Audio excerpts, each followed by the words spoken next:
The CCP, they've already started the war with us. The monsters that Miles Guo is fighting about. And remember, he came here and he says, hey, you guys are kind of missing the plot. It's not China or the Chinese people. In fact, the Chinese people are your allies. Lao Beijing fought with you in World War II and are your allies. You've abandoned them to the Chinese Communist Party, and these people are monsters. In the indictment, they've committed crimes against humanity, against their own people. They've killed over 100 million people since they took over in the Great Leap Forward, in the Great Famine, in the Cultural Revolution.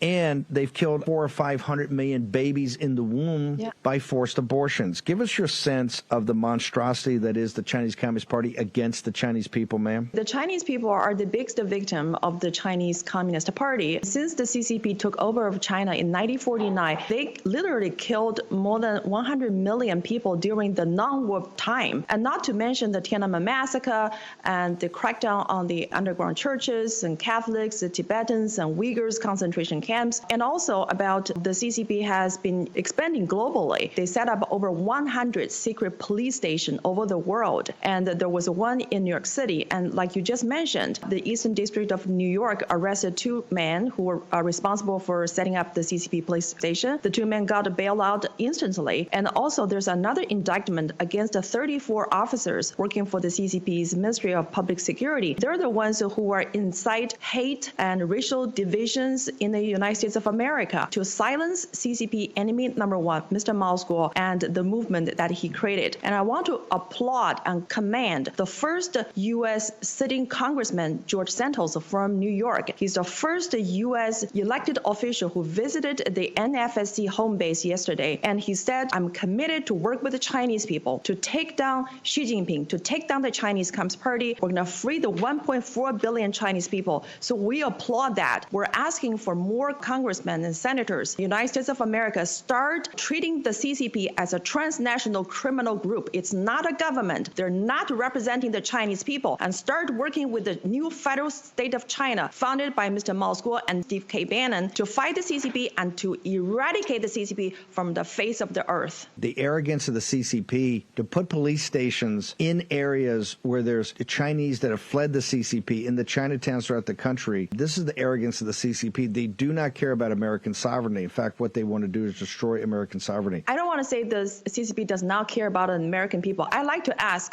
do American people care about taking down the CCP? Do you care that they're destroying your financial system? They have killed more than 1 million American people's life, and they have weaponized the U.S. justice system. This is a question that we should be asking each and every American elected officials.